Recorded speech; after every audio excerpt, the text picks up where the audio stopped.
Imposto de Renda 2023, pessoal.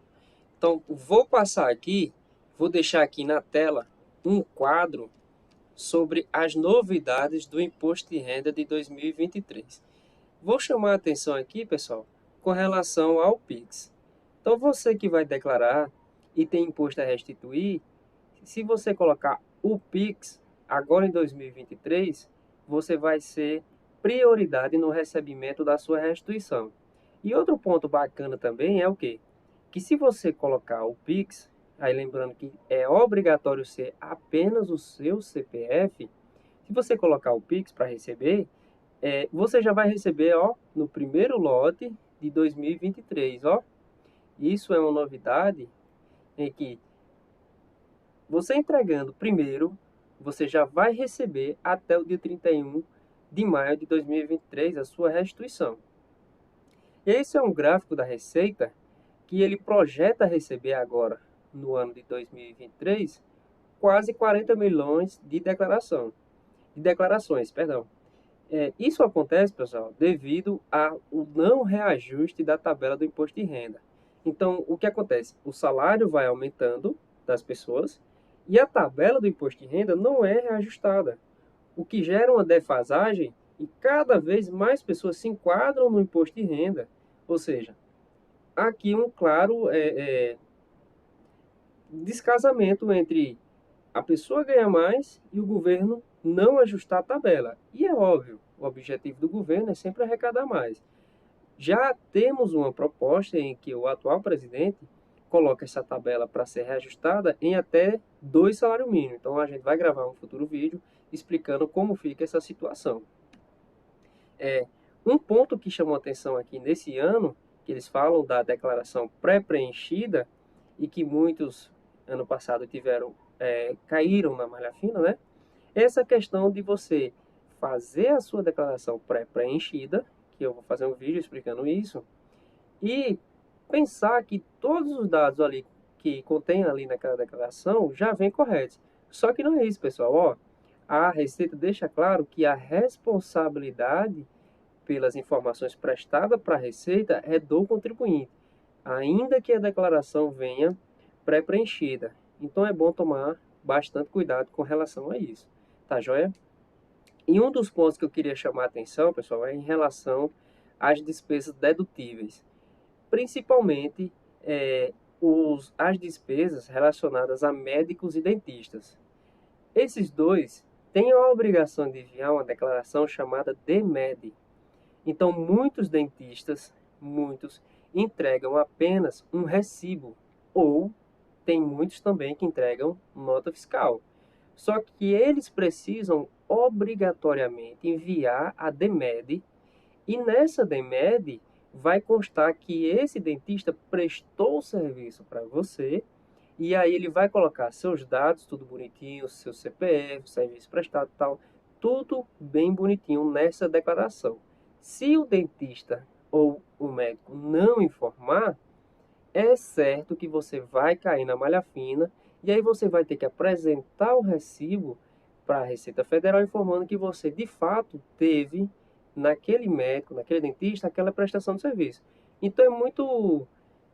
Não temos como controlar isso, mas a Receita Federal sabe devido o seu dentista ou o seu médico não informar nessa declaração que prestou serviço para você. E aí é óbvio, não é culpa do contador que está entregando a sua declaração, porque não consegue controlar o cara lá para poder enviar essa obrigação de forma correta. Então isso é um dos fatores que gera muita malha fina. Esse era um ponto que eu queria chamar a atenção. E a gente vai falar aqui um pouco sobre a tributação na renda. A obrigação de enviar imposto de renda, pessoal, fica contido caso você receba um pouco mais de R$ 28.559. E aí é óbvio, esse valor é quando você está com carteira assinada, você pode ser um não assalariado ou autônomo, que a gente chama.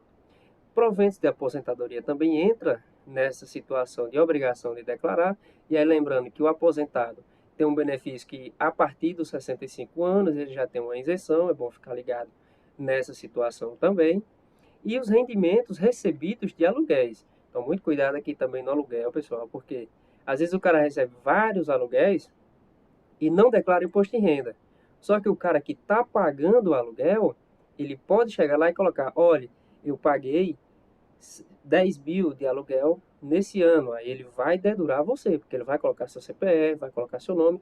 Quando a Receita fizer o confronto, vai ver que você não declarou e o cara lá declarou. E aí a sua declaração possivelmente pode cair na malha fina por omissão de rendimentos tributáveis, certo? E aí já em relação a esse valor aqui de 40 mil reais, pessoal, embora você fique obrigado a declarar se você recebeu 40 mil reais, você não pagará imposto, porque esses 40 mil reais ele está amparado pela isenção. Só que existem alguns critérios, que é o que? Você precisa receber 40 mil reais de FGTS, ou de rescisão, ou de outra verba que não seja uma verba de rendimento tributável, certo? E aí já em relação a esse valor de 142.798, é quando é um produtor rural, que ele exerce atividade rural, não é isso? Então, é interessante que o produtor rural faça o livro caixa, porque no livro caixa ele consegue compensar as receitas, as despesas, e aí ele vai conseguir tributar apenas o valor que ele teve de lucro. Então, fica ligado aí você que é produtor rural e quer fazer seu livro caixa, é muito importante você fazer o livro caixa. E aí tem um ponto, pessoal, que é muito interessante, que muita gente tira essa dúvida comigo, já aconteceu comigo, é o quê? Nós temos duas situações. Uma situação é o cara que recebeu aqui, ó, 2 salários mínimos, só que separados, ou seja, 1.302, eu estou considerando o valor, em um lugar, e 1.302 em outro, e ele vai ter recolhimentos separados, beleza? Já o outro cara que recebeu aqui, ó, um salário de 2.604, só que dessa vez um salário cheio. Então ele vai ter aqui, ó, desconto em INSS, ele vai ter uma base para imposto de renda, e ele vai ter aqui um enquadramento na segunda faixa do imposto de renda, vai ter uma pequena dedução de imposto de renda, e um IR mensal a recolher, IR é imposto de renda, 37,85, e um imposto de renda anual a recolher de aproximadamente R$ 455. Só que, pessoal, vejam, quem recebe esse salário de forma separada, ele fica desobrigado de recolher, porque não chega no salário em que ele precisa recolher obrigatoriamente o imposto de renda devido estar separado. Mas, quando ele for enviar a declaração, ele vai pagar imposto de renda. E já aconteceu várias situações dessa comigo, de a pessoa falar, olha, tem um colega que ganha o mesmo valor que eu ganho, e quando ele vai fazer o imposto de renda, ele não paga nada, e eu já estou pagando. Bom, pessoal, não é bem assim. Veja, vamos ver nesse segundo caso, ó, onde o cara recebe o valor de 2.604, só que o valor cheio, aí vem o desconto do INSS, aí vem a base de imposto para imposto de renda, vem o imposto de renda, vem um desconto e um recolhimento mensal. Vejam, pessoal, que esse recolhimento mensal ele já está sendo feito na folha do funcionário. Então, no ano, ele pagou aí R$ 437 aproximadamente. Só que a diferença principal é, esse cara aqui, quando for declarar, ele só vai pagar esse imposto de renda de 423 quando ele enviar a declaração dele no ano seguinte. Já esse outro cara aqui, ele já está pagando dentro do próprio ano e ainda, além de pagar, existe a possibilidade de ser restituído. Então, às vezes o pessoal não entende muito bem essa dinâmica por conta que o cara tá pagando, mas eu ganho mesmo que ele e, entendeu? Fica meio truncado. Então, pessoal, de forma bem resumida, é isso. Quem ganha salários separados que não estão amparados pela retenção do imposto de renda, sempre vai pagar imposto de renda quando enviar. É por isso que o programa do imposto de renda tem o nome Ajuste de Imposto de Renda Anual, certo? Ficou claro aí, pessoal? Se não, vamos ter mais vídeos e cada vez mais vocês vão entendendo. E aí, agora, a obrigatoriedade de declarar sobre o patrimônio. Então, se você teve um patrimônio de 300 mil reais, você fica obrigado a declarar. Se desse patrimônio você teve um lucro, se desse patrimônio você vendeu, existe a possibilidade de não pagar se você comprar outro imóvel durante 180 dias. Uma coisa que é muito interessante ficar atento é o que, pessoal? A declaração fala que se você tiver 300 mil de bens, não é você ter um bem e poder mensurar ele pelo valor do mercado. Não é isso, tá? Você tem sempre que mensurar o bem pelo valor pago. Imposto de renda sempre será feito pelo valor original. Então, essa é a primeira regrinha, ó. Valor pago é diferente do valor do bem, ou seja, o valor atual do bem. Então, digamos que você tem um bem de 200 mil e esse bem é avaliado por 500 mil. Não é pelo 500 mil. Se você for por aqui, você vai declarar, pensando que é os 500 mil, mas não. Imposto de renda é pelo valor original. Tá joia? E outro ponto também, pessoal, que o pessoal se engana muito na hora de fazer sua declaração é, toda hora ele está ajustando bem, ajustando, ajustando.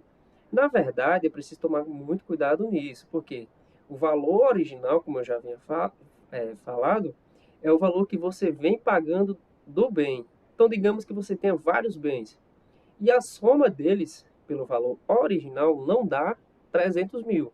Então, você não fica obrigado a declarar, embora esse bem pelo valor de mercado seja bem maior, mas você não fica obrigado a declarar. E aí, pelo patrimônio, se você vender esse bem e o valor da venda for maior que o valor original, então digamos que seu bem é 200 mil e você vende por 300 mil, em tese você ficaria obrigado a declarar. Só que existem algumas regrinhas pormenores, que a gente vai fazer mais vídeos, que você pode ficar isento dessa compra, dessa venda, perdão, para não pagar imposto, tá certo? E aí, quem é o pessoal que gosta de investir aí na Bolsa de Valores, houve algumas atualizações com relação à Bolsa de Valores. Então, se você vendeu até 40 mil de ações, alienou 40 mil de ações no ano, certo? Você vai ficar isento de entregar o imposto de renda, certo? Agora, se você fez algumas operações, seja ela venda de fundos imobiliários, venda de opções de ações, seja ela call ou put, vendas em day trade, que gerou o imposto a pagar, lembrando que o DAF, ó, é no valor de R$ 10 para ser pago, você também, embora não tenha atingido a isenção de 40 mil reais para poder enviar, você fica enviado por ter gerado imposto a pagar das suas operações. Tá joia? Então fica também ligeiro com relação a isso. E se você é residente no Brasil, voltou ou saiu, porque o que o fisco quer saber é o seu domicílio fiscal, onde você vai pagar o seu imposto. E agora a gente vai falar sobre a dispensa de declarar o imposto de renda. Então, basicamente, fica dispensado de declarar os seus dependentes. Quem são os seus dependentes? O filho, seu pai, sua mãe, companheiro. Aí lembrando que tem que ter união estável de 5 anos e hoje a declaração já aceita, né? a, a união de pessoas do mesmo sexo, tá certo? O irmão, o neto, o bisneto, a pessoa incapaz a que você esteja cuidando, desde que você tenha um amparo da justiça, né? Desde que você tenha a guarda judicial, você pode colocar ele como seu dependente, beleza? Lembrando, pessoal, que o dependente não é só para bater despesa, ele serve também como você precisa declarar ele na sua declaração, caso ele tenha despesa, caso ele tenha receita e caso ele tenha bens. Então, se ele tiver essas opções e você optar por ele ser seu dependente, você também precisa colocar isso, tá joia? Desde que ele não atenda também os critérios anteriores, que já vinham falando lá em cima, tá joia? Em relação à declaração conjunta, você pode declarar junto com seu cônjuge, fazer uma declaração em conjunto e verificar se é mais benéfico estar declarando em conjunto, tá joia? E aí lembrando que pode declarar os rendimentos, despesas e os bens menores que 300 mil. Seus bens têm que ser menores de 300 mil para não cair na malha fina, beleza? E uma coisa que eu bato muito aqui também com relação a isso é que dispensa é diferente de poder enviar a declaração. Eu sempre sugiro que seja apresentado a declaração de imposto de renda. Por quê? Porque serve como comprovante de rendimento e algum dia você quer comprar sua casa, então você já tem ali um comprovante de rendimento, você quer pegar algum financiamento, você já vai ter ali um comprovante de rendimento, quer fazer algum curso superior através de um financiamento, você também já vai ter essa declaração na sua mão, que pode ser comprovante de rendimento, tá joia? E aí, numa opção já mais avançada, seria você estar monitorando desde o início a sua evolução patrimonial, e aí você quer começar a passar para os seus herdeiros. Como é que eu passo meus bens para meus herdeiros se eu não sei o que eu tenho? Então, quando você faz a declaração de imposto de renda, isso fica tudo lá na ficha de bens e direitos, pessoal. Fica muito claro o que você tem. E aí você pode fazer futuramente uma holding patrimonial, não vai precisar pagar inventário, tudo mais. Então isso já é um assunto mais avançado, só que depende inicialmente do seu imposto de renda, tá joia? E um assunto bem interessante é que 70% dos trabalhadores brasileiros ganham até 2 salários mínimos, segundo a pesquisa do IBGE. Então, em tese, ó, quase 31 milhões de pessoas ficam obrigadas a declarar, ficam ganhando de até 1 a 2 salários mínimos, e esses trabalhadores, de certa forma, pessoal, deixam dinheiro para o governo. Por quê? Porque, vejam, vamos supor que uma pessoa ganhe R$ 2.200, certo?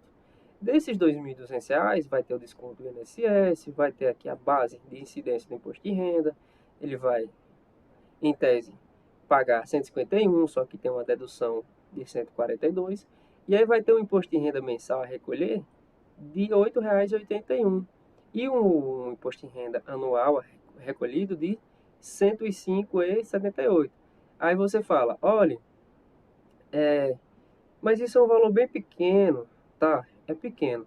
Mas vejam, vamos supor que o pessoal que ganha entre 1 e 2 salários mínimos, que são quase 31 milhões de pessoas, né? Que aproximadamente 50% se enquadre ganhando ali 2.200, aproximadamente, ou 2.000, tanto faz, ou ali 2.100, por aí. Vamos supor que 50% disso equivale a 15 milhões e 400 mil pessoas. Então, se a gente fizer uma multiplicação rápida, ó, 15 milhões vezes R$ 105, que era o imposto de renda retido, dá aproximadamente 1,6 bilhões de reais. Esse dinheiro fica para o governo porque a pessoa, embora não esteja obrigada a declarar imposto de renda, ela não entrega, mas alguém vai recolher o imposto por ela. E esse dinheiro fica parado para o governo, porque a pessoa não envia, não sabe que tem esse dinheiro a ser restituído, e meio que esse dinheiro fica perdido, né? E é interessante que tem um decreto 4.657, no seu artigo 3º, que fala que ninguém se excusa de cumprir a lei alegando que não a conhece. Ou seja, se você não conhece a lei, não enviou imposto de renda para ter a sua restituição, eu, governo, não tenho nada para fazer para você. Se você não pode me alegar que não conhecia a lei. Eu acho que é um tanto quanto vago, mas enfim, é uma opinião. E aí, pessoal, essa questão aí dessa obrigatoriedade de enviar, a gente viu a obrigatoriedade de enviar sobre a renda, a obrigatoriedade de enviar sobre o patrimônio e sobre quem opera na Bolsa de Valores. Então, nos próximos vídeos aí a gente vai falar mais sobre as outras fichas e tentar trabalhar melhor para cada vez mais a gente ficar mais conhecedor do imposto de renda. Tá joia? Valeu!